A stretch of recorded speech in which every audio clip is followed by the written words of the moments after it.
Master, the Lakeforge is broken.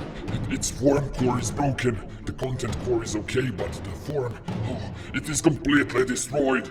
The forge doesn't produce the normal stories with a beginning and an end. They're all fragmented. They're all anticlimactic.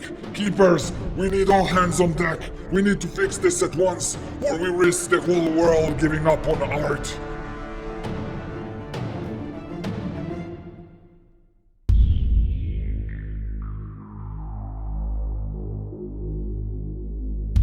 Master, it seems to be fixed.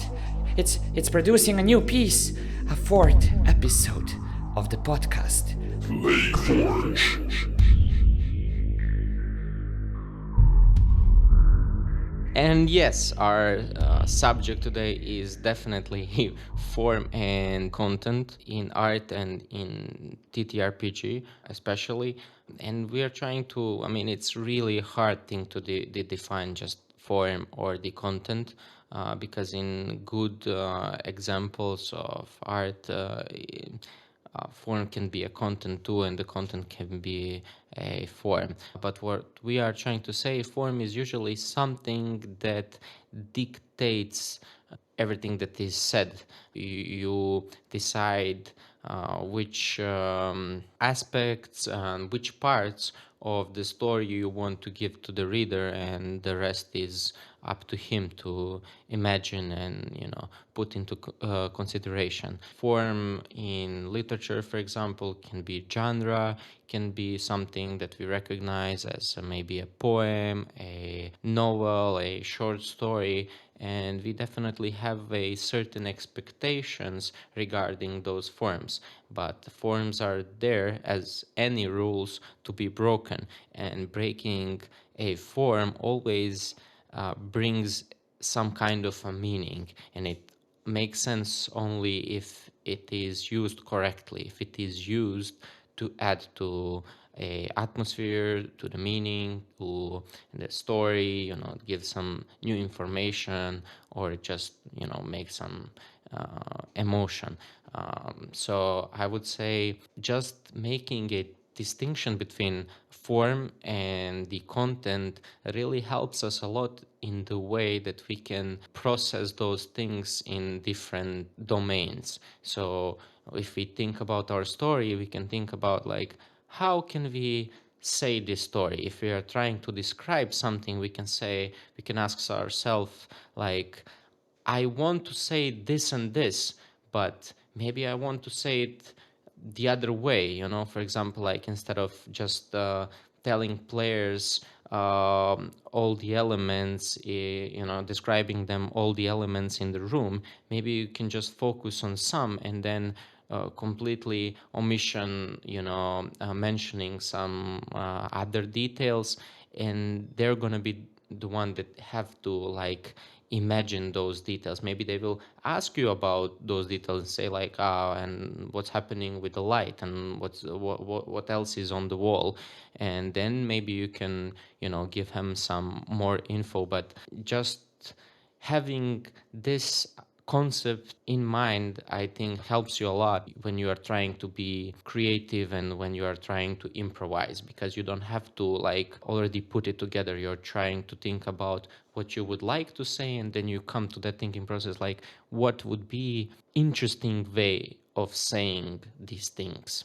So yes, that's a very interesting thing, and I've been listening to this man talk about this stuff, and I'm just a dumbass for these things. I've been educated in talking to computers and writing novels for computers to understand and follow.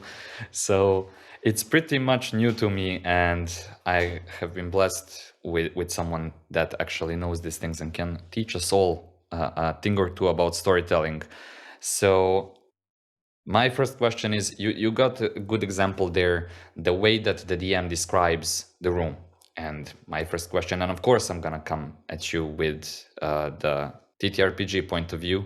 First, a lot of how you describe things that are, as you said, quote unquote, in the room, comes down to the type of DM and the type of game. And maybe you can use this in different genres to make players feel more secure, knowing their options, knowing their exits in front of time, or make it a bit more scary if you're not mentioning these things and they have to think and react depending on the questions they got answers to. So it's interesting. But my question there is the way we describe things content or form? You said it's form, right? Now, what we described should be a content. But the way we describe it, The way we describe things should be a form. So each. when you say the way, so when you say we have two ways of describing something, let's say for the sake of simplicity, in this example, the DM is describing what's in the room. You have the detailed approach and the simple approach, but the amount of information that you're giving in one and the other are content for me.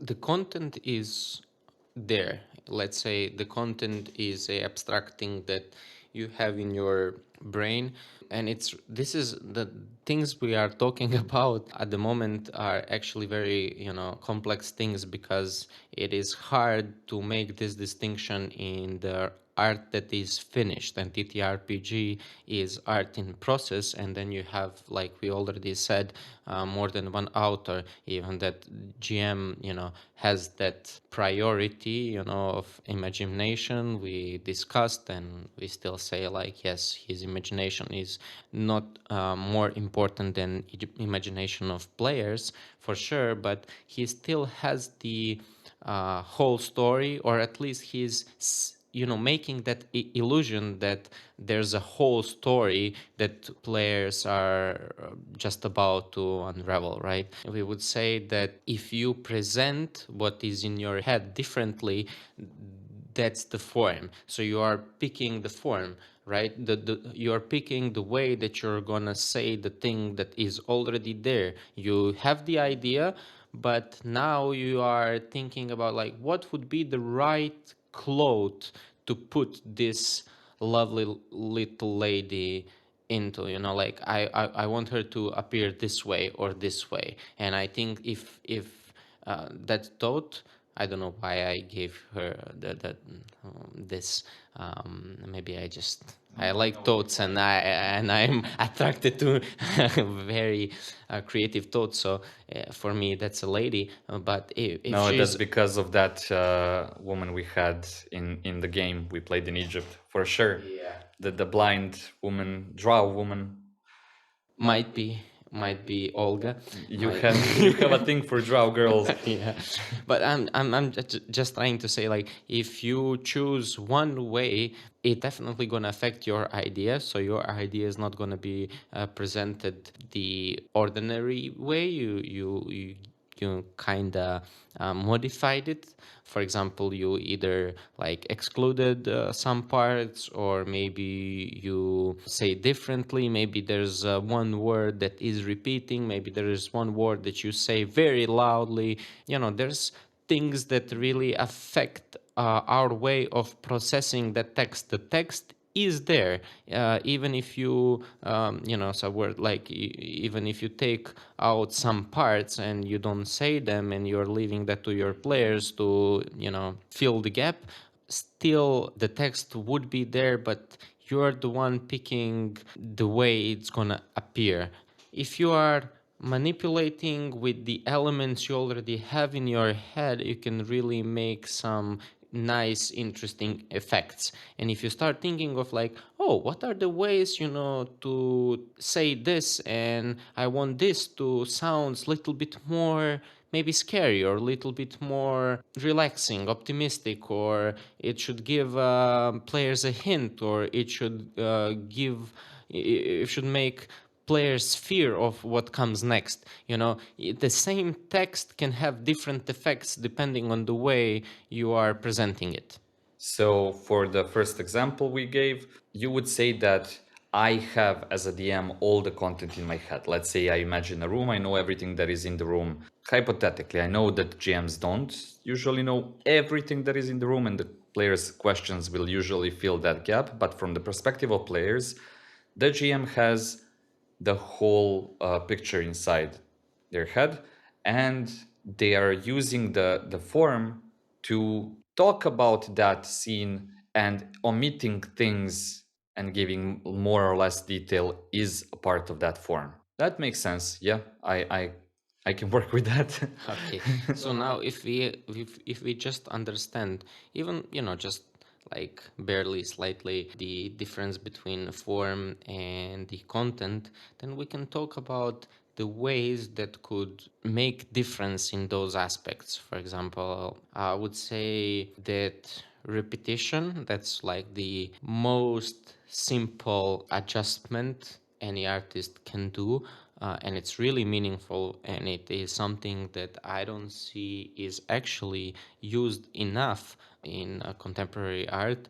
Pretty much everything started with that. Well, back then it had different function, now it has a different one for sure, but we don't really use the function of leitmotifs. When we say leitmotifs, I'm gonna do one short definition. It's just like some element of the story. It can be one phrase, it can be one idea, a picture. You can define it different ways, but one element of the story, if it's repeating through her entire campaign, it definitely is recognized as important. We're gonna discuss about characteristics of those leitmotifs and like what all those characteristics can bring to the meaning and to the content. But I'm saying if a part of the content is just repeated, and repetition would be a part of the form, because we are deciding to repeat these elements instead of just like bringing a new similar element, new element with a similar function, then this thing really is starting to be important. And we can now discuss like how can just iteration, repetition of some element change the story. Oh, we are talking about repetition today. Oh, Please. I like that one. So, oh man, there's so many things to say. Let's start with the most basic thing, and I think that's symbols. Things that have meaning, or meaning is being given to them because of the repetition. So if you have a certain symbol of a certain deity and you start seeing it in your fantasy world and you're seeing it over and over again, well, if it's a deity that is celebrated by many in that part of the world, you would be seeing it everywhere and you wouldn't think it's out of place. So I think, yes, you're reminding the players constantly that there is this deity. At one point, they will, if you don't provide the meaning, they will give it meaning and say, aha, okay, so you really want us to go and check out what the services of this church of whatever god are. But I think some things that are a bit out of place and that are constantly repeating through your world, you see this symbol everywhere, they can point to something grand, something that's beyond the player's understanding. But I think the more interesting thing there is those repeated symbols in the world that every time they show up, they change something. Do you have an example of something like that? Like something that is going through the story, showing up every time, and every time has slightly different effect on the story. For sure, like you can even use some very ordinary elements, something that is not very interesting in a way. For example, like players can see characters, uh, apologies, can see a black feathers showing up in unexpected places. For example, they open a wall and then they see feather in there. They went to a room, some very interesting thing happens there, and it's underground, and then they see a feather, again a black feather.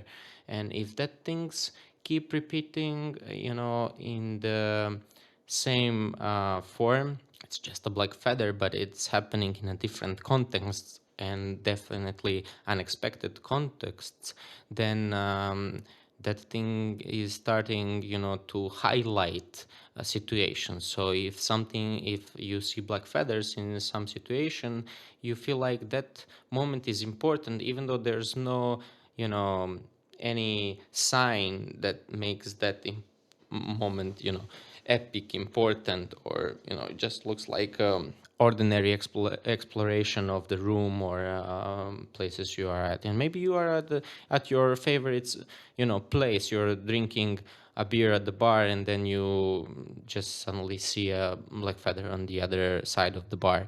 Anything ordinary can become extraordinary if you know that in each context that motive, in this case feather, is happening, is going to end up in some climax moment, something interesting or something extraordinary is going to happen at the end.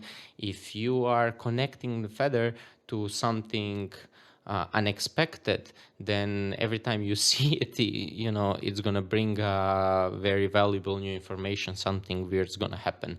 Like It's foreshadowing of a sort. yeah, like foreshadowing, but in that case, yeah, I would say that's a foreshadowing function. But it can have a very different function. So, for example, if we say that feather is changing, like now we said it's just black feather. But if we say that in this situation, for example, you are drinking and you see that this feather is changing colors, and just like it is there, and at some point you don't see it anymore, it's like it just disappeared somehow. You're gonna ask yourself, is that maybe my drinking, or it just I see feather, that black feather that I've been seeing for a while differently when I'm drunk. So you're gonna experiment, and next time you're gonna try it, and then you're gonna see just a black feather, and nothing weird is happening with it. And then the previous situation is gonna become weird because, okay, it was not me being drunk, it is just something really weird going on with that feather. So you can always, just with repeating some motive and then either changing the motive or either changing the context, bring a lot of new information to the game. Well, yeah, that makes sense. I'm now thinking I wanted to keep this example for a later time in the podcast, but my theory is cool things must come out first. So you said that you're basically training in a way, like nurturing that connection between a certain uh, repeating motive and what players can expect in a way. Is it something strange? Is it something scary? And how it influences their perception and makes them question if they're changing when they see that motif changing in front of their eyes. And I know we're going from a visual thing to a sound thing, but this is something that I think I've been unconsciously doing for a while now, and I've just figured out what it means. Well, we had our conversation another day, and I use sounds on the soundboard to pretty much associate a dangerous situation or a scary situation or any type of situation that I want to emphasize for that session with those sounds. Now, when I want to invoke the same emotion again, even though there is not going to be a situation that unfolds after I've pressed the button and you hear the sound, I would just press it anyways, and I can see that the players are like especially if players are like fiddling with something and they're not paying attention and it's a big moment coming. I would press that button, they would hear that specific sound, and they would just like turn to me and expect something to happen because they are, well, we can say trained in a way to have that connection in their head. And I think that's pretty cool stuff. I mean, definitely in nature of our perception, I would say, are definitely some rules. Like if you make something loud or very distinctive in any way, we're just gonna transfer our attention to that object. In storytelling, if you are repeating some things, or if you are highlighting things in any way, so in narrative text, we want to hear what comes next. And if you are highlighting some things, you usually are going to do that descriptive way. You're gonna just make a break, like a narrative break, and you're just gonna explain how things look. And if you put a lot of time and a lot of effort into explaining, describing something that no players find very important, that's the point where you have a lot of space to just break those expectations, or maybe just, give them something that is not very expected. I mean, that object can still be very important, but not in the way they maybe thought about. Oh, you can make it very important if it's peculiar enough. Imagine going across the land and you see this one castle, and inside you meet some people, and it's all well and nice, and you maybe save them from a orc king, orc tribe thing, and they even consider you a valuable person. And then you continue your travels, and after a while you come up to another city that has the exact same castle, the exact same people inside. Like, it's insane. Maybe they just have different names, but it's the same castle with the same paintings, the energy, everything. Why different names? That's just my DM brain labeling things differently. You can give them same names, but you need to have a way of distinguishing which ones you were talking about. But I'm floating away the thought train. But yeah, I wanted to say that that's pretty notable, right? And I really like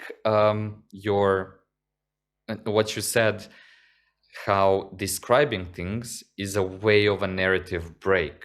You're making a pause, doing the description, and then the action continues. And I never visualize it like that when we are playing. It's like our brains are used to it. You have couple of type of breaks. Like, that one is the most common one probably, but there's one break that makes you go back into the past and see what things happen. That's also a break to the actual story that's happening in When you ask the meantime. DM, what was that paper we found? That also, but like, if we just come back, for example, maybe the player is giving the backstory, sharing his part of his backstory with other players. In that case, you're also making a break from the narrative. If they are thinking about, like, are we gonna kill this guy, or just try to persuade him to do this and that, that is already working on the narrative, and they're the one that at that moment are deciding about the next step in narrative. But if they are coming back to some previous narratives, I mean, they do bring some kind of a flavor to the main narrative, but they are break from it still. And you can make those breaks like present, like we said, it's usually description, or we can go back in the past, or we can even discuss the future, which is even more uncommon, but it's still an option. But I would say we come back to this topic that I really find important, but because a lot of artists today, they forget about these like elemental ways of highlighting things. So if you really invest some time in any part, any element of your text, of your art, of whatever, I'm just gonna transfer myself to the game because it's easier to explain. So if we are focusing on any element of the story in our game, then it means probably that element is important for some reason. And if that reason is unknown, then it adds different meaning. If that reason we can anticipate, then it makes a lot of space for breaking expectations. And there's more ways. So we mentioned that one. We mentioned the main one we wanted to talk about, that's repetition. If something is showing up over and over and over again, it must be for a reason. Even though we can't figure out that reason, it's in our nature. Let's say we are talking about fantasy world, and in fantasy world setting, it is really hard to make something that's extraordinary, that's just gonna bring players attention to that detail. Let's say we say there's a very sad duck, like sad duck happened in the game, we saw it for the first time. I mean, a little bit extraordinary thing, but it's just a sad duck. But if you see a sad duck throughout your entire campaign in different contexts, you see one differently. definitely, and you're gonna start asking, why is this duck sad, and why is this duck important, and why duck? And you can imagine like how cool effects you can make with making that seemingly unimportant thing becoming a crucial thing in your story. I think like repetition and just these breaks we talked about, like investing a lot of time in something is the main way of highlighting things. But when it comes to repetition, just the repetition itself, it has so many ways of affecting the story. And for me, like just repetition is part of form, because we know about that technique. We can repeat pretty much anything. It can be one sentence, it can be smell, like every time you go to that place, you have that smell. It can be a personal thing, so one character, every time he enters any new city, he smells some pastries. Yeah, why not? And that really can affect the story, even though it is just a simple repeating. And I think we should maybe now discuss like of the ways you can change the story in with just using leitmotifs, repetitions.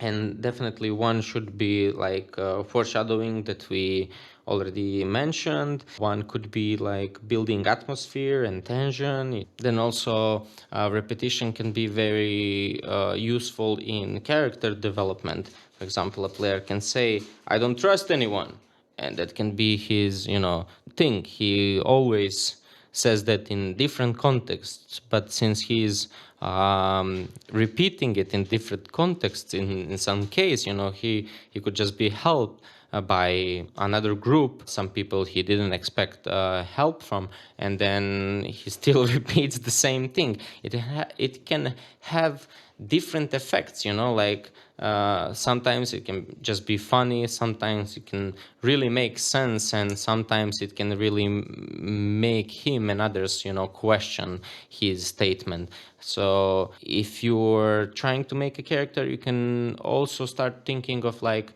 what should be a thing that's gonna be like a constant, dominant thing in my behavior or in my life. That can be a sound, that can be idea, a statement.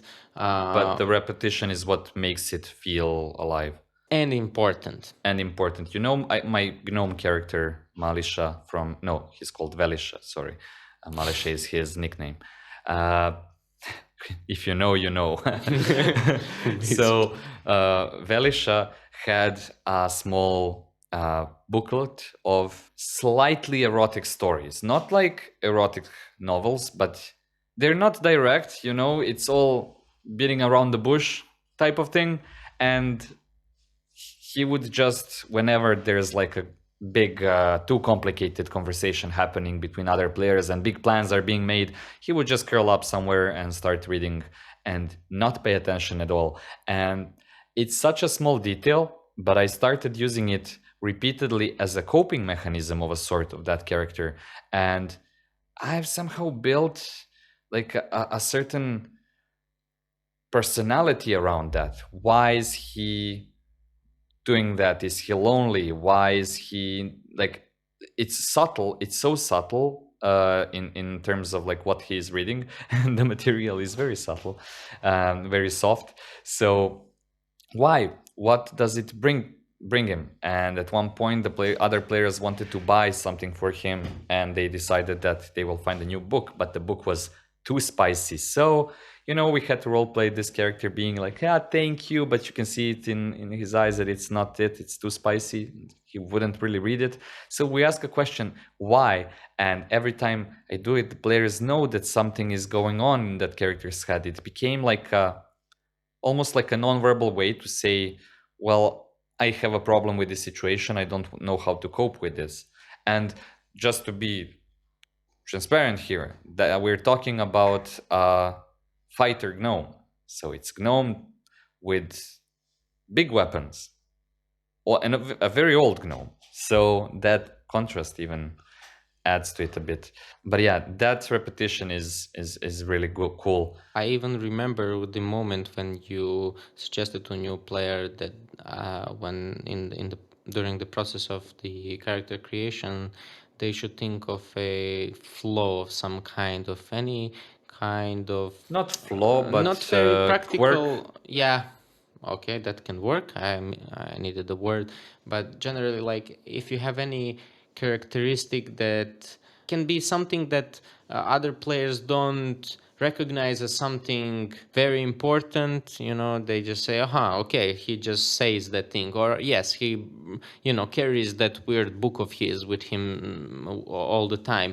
But if that thing is repeating throughout the game, or for example, if you have some very like certain way of looking at some things in the game. For example, every time you see bird, you react in some very weird way. For example, you start crying or something like that. It can be something, I mean, it is interesting thing, but it is not important. But if it is repeating, it can become very important, and it can be part of the development of the climax of the main story. You can always use it there. It is a tool in your hands that you can use anytime during the game, and it is always good thing for a player to have, because it can always put him into the character. It can give him some kind of directions when it comes to role playing and stuff like that. I would certainly call that one of those trigger phrases. I want to do a video on that, trigger phrases and trigger movements and like posture and stuff that gets you into character more. But yes, I use that quirk I mentioned with Velisha to get into that character now. At first, and it's important to mention, at first you don't feel it. You're just doing it whenever you're not sure what to say, what your character would do. You always resort to that thing you chose. But with time, as other people are getting like a picture of when you do it, even if from your perspective it's random, you are also going through that process of getting to know the character because of that repeated thing. And you also start to understand who your character is. And I think that process comes naturally. A lot of people expect it to come right away. You create a character, you want to make it nuanced. No, you just need that one quirk. And with that quirk, repeating, that repetition will give you context when it is repeating, because you're using it whenever you find you're not sure what else to say. But the game is always different, so you will get a collection of those moments, and together they kind of show you a personality. It falls into one of the archetypes that you maybe met in real life, and now you have a start jumping off point. Pretty cool stuff. Okay, the thing is, we are only touching like one part of these leitmotifs, so maybe we should like distance ourselves from the game and just say that there's leitmotifs coming from DM, and they definitely have different effects. There's some that I mean, I can imagine some leitmotifs being shared by DM. So for example, like he's the one who gave the first motif of that kind in the story, and then players really liked it, and then they are using it in a way, or the opposite thing happened. Players started talking about some motif, and then GM figured out, okay, so this thing is, important for them. It is having their attention, or it's something that they would like to see in future. I can use that, and then Use it in every game. Like I do with that oil thing. That's the thing. Like, there's one more thing, but we're gonna talk about it at the end. Like, using it in another game is definitely another thing. But I wanted to say that we should have like distinction between motifs coming from other sources, because in other forms of art usually you have it coming only from one source author, and in this case we share those motifs. So just the interaction of us using that, maybe like for example there's a leitmotif that we just recognized is becoming a leitmotif, we just recognize it is repeating, and then we're And gonna that is not on say, purpose, right? oh, I mean, Like we just play and it, because the motif we have in our game of that oily substance, it's not something that I said, oh, I want to use this everywhere. It's something that just came up multiple times but accidentally. it doesn't matter if it is a product of the purpose, if of our intention, or it just happened in improvisation. If it happened in improvisation, and it is repeating, it's probably a part of our unconscious, and it is important in And then the you other can way. use it. You can then use it. You can use it in any case. Like if you find it interesting, if it is something that you remember, because during the game you meet with a lot of motives, and then if the group recognize one as interesting, and it just talks about it, they already gives you a lot of opportunity to work with it, and to implement that into the game in a different ways.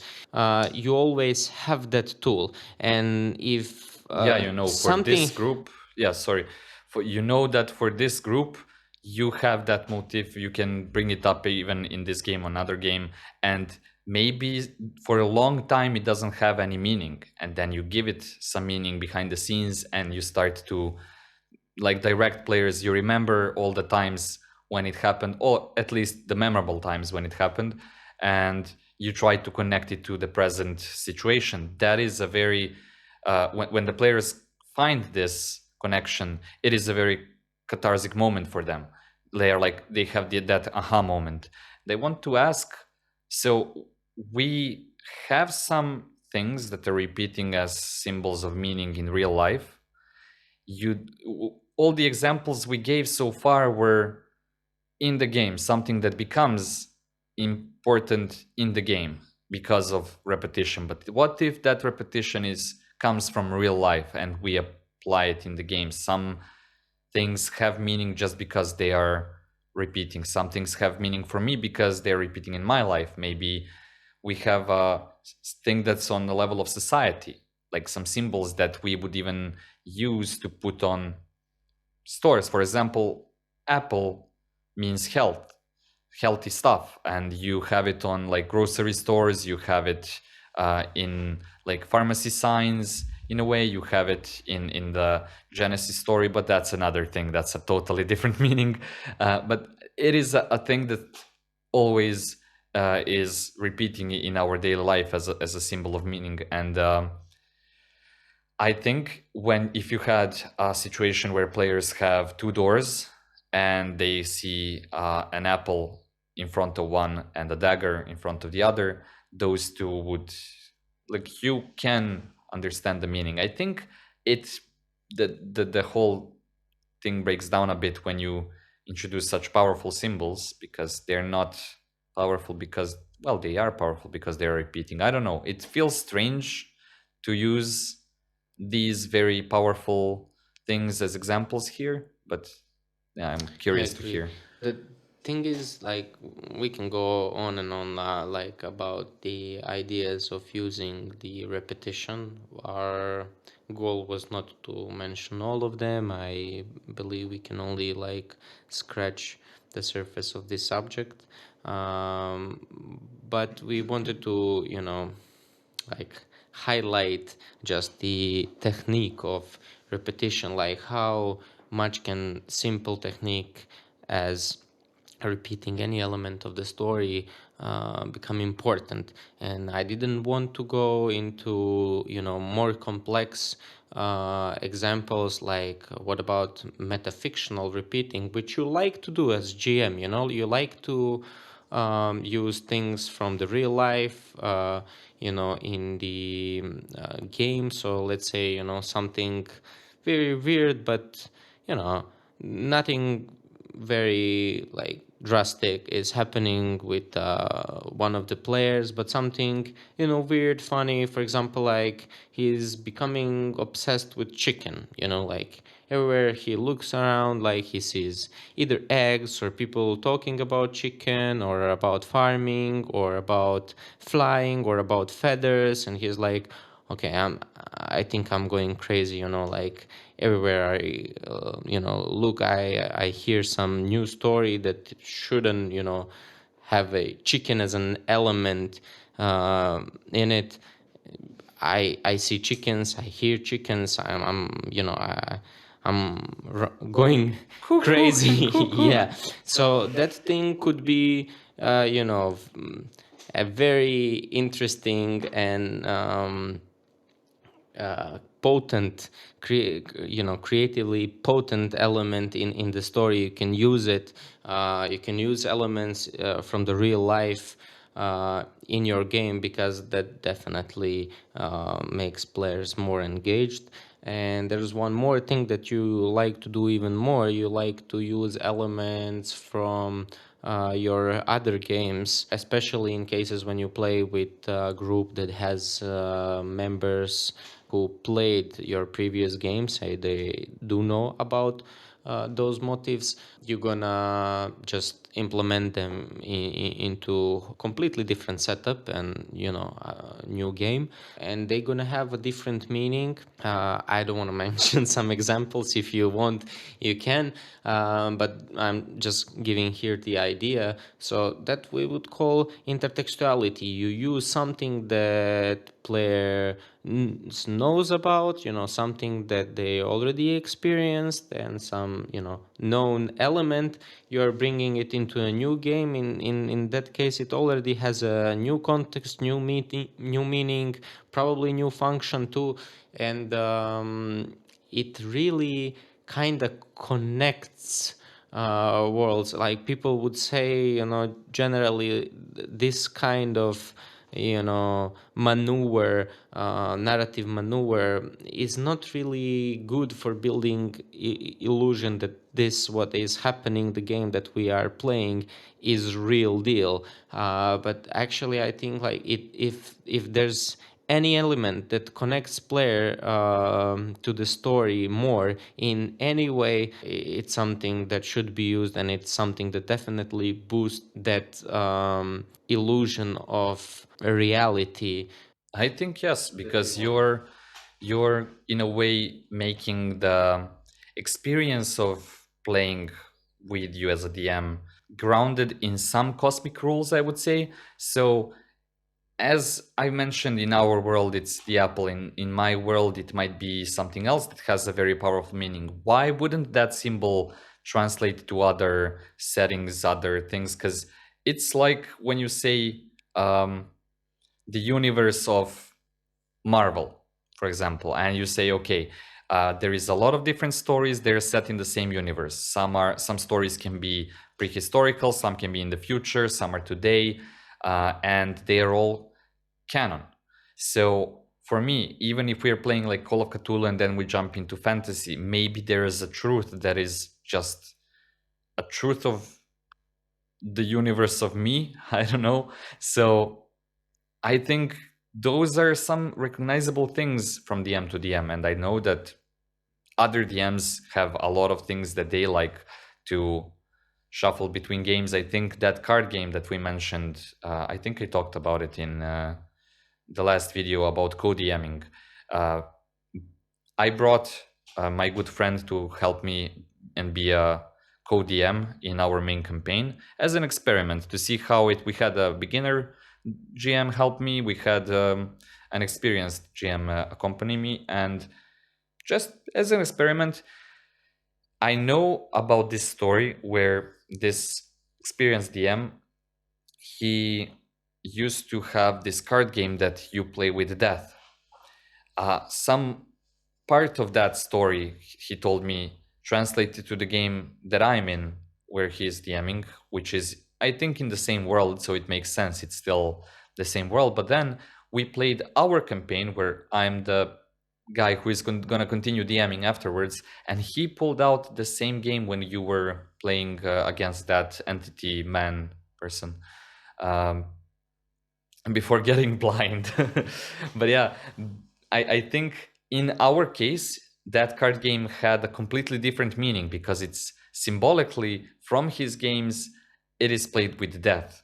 But now that was not at stake directly, it was in a narrative way something even worse than death. But you know, it had different I would meaning. definitely agree that anything that brings more meaning to that form of art, and in our case, if we are playing a game and something that is happening that should be, you know, ordinary, maybe expected thing to happen in the game, in that setting, if there's a external information, you know, information considering the other games or our real life experience, and that adds to the meaning. It's very, you know, well used technique, and it is, you know, very valuable artistic moment for sure. I want to circle back to form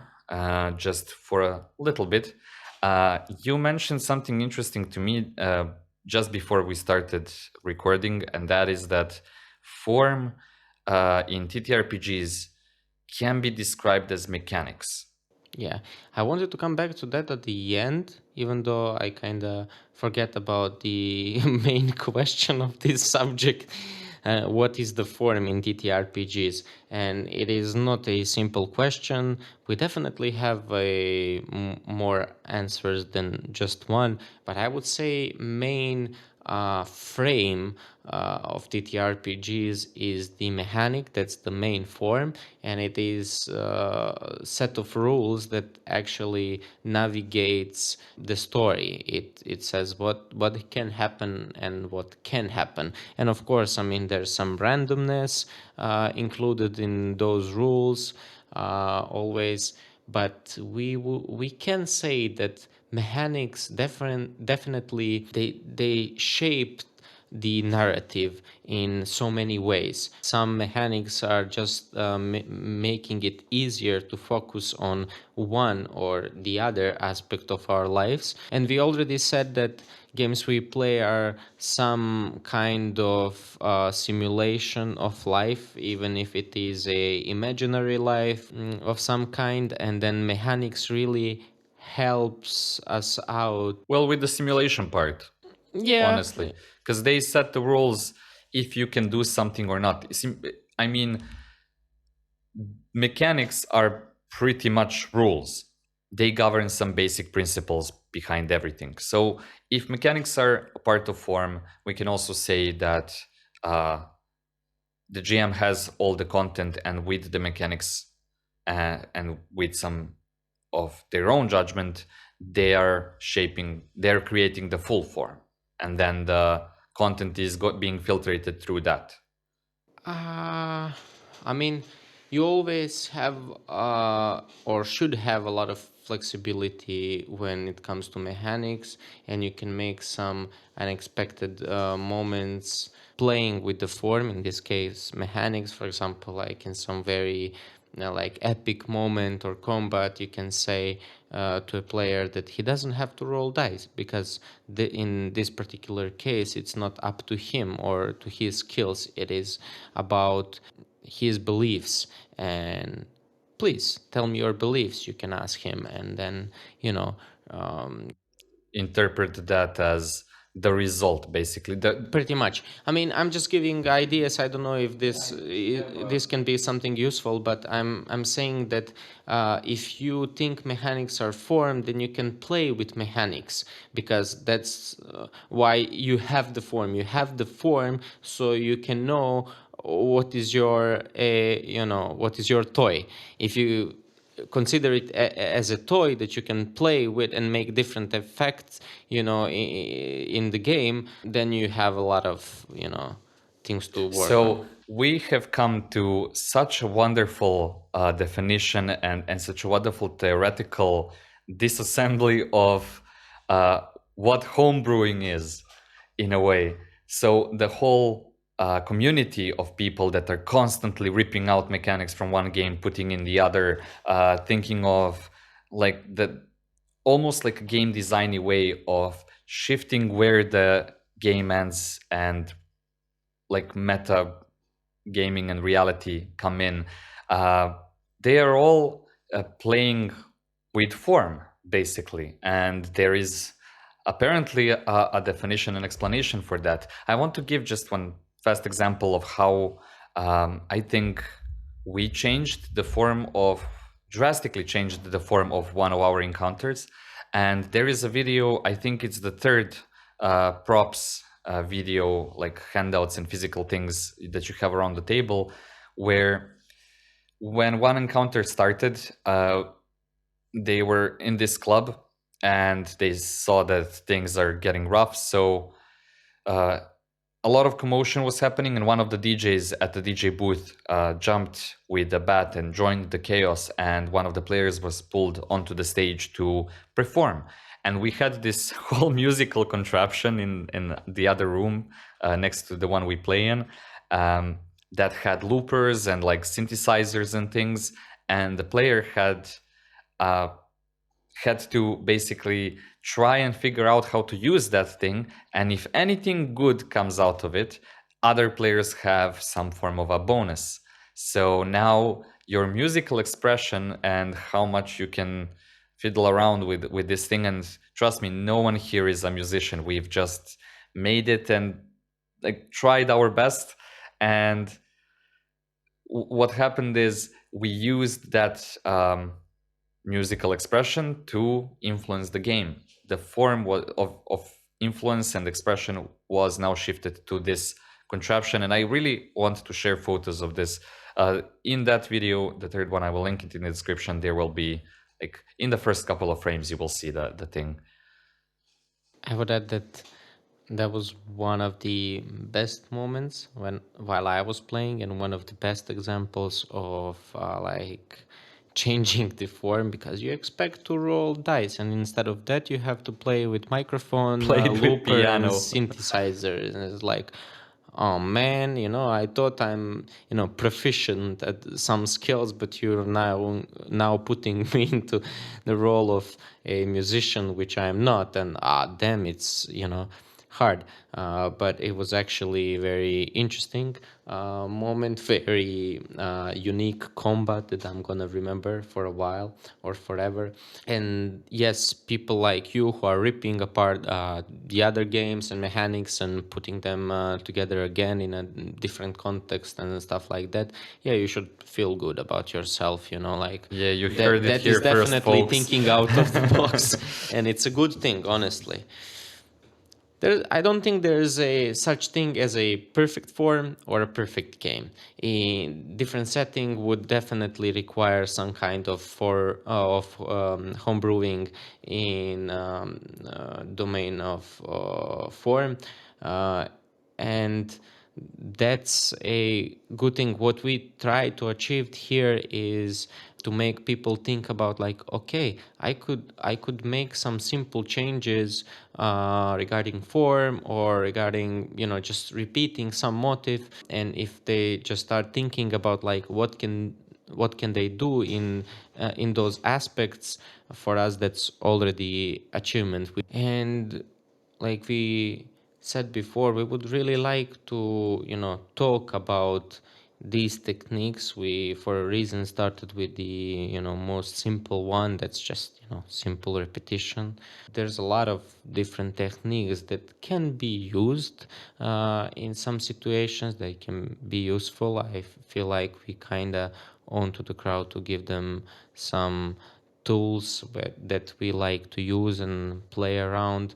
It really, like, it's hard for us to organize those thoughts into episodes and say, like, we're gonna talk just about this, because we just started with repetitions. We have other things we wanted to talk about, but we couldn't even finish these conversations. We try. But yeah, there's a lot of things to say, and even a lot of these things you as GMs are already using, and this is just some new perspective, I think. And yeah, I personally didn't think about form or content or any of the things that we mentioned in previous episodes, but let's just say that trip to Egypt was very fruitful, and I think I'm a better GM for it. So yeah, I think I have to mention a couple of things, the regular stuff, YouTuber stuff.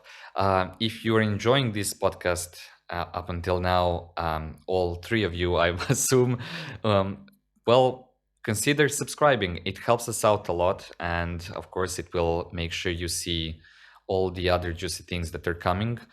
There's also a Patreon. I don't usually shout it out, but why not? Well, we are going to have a forward release schedule on Patreon, so it will be released first there and then on YouTube after some time. I think we're gonna do once a month a video on YouTube. But don't worry, first couple of episodes, these 4 episodes will be up there on YouTube for sure before we start doing that. And the most important thing for last, we do have a Discord server. There is already a lot of interesting folk there, a lot of game designers, GMs, players. So if you want to chat about any of these topics with us or with anyone else there, that's the perfect place to come. Thank you very much for watching until the end. I hope to see you in the next episode, but until then, I bid you greetings, adventurous travelers and fellow keepers of the lake. Welcome to the 4th episode of the podcast Lakeforge.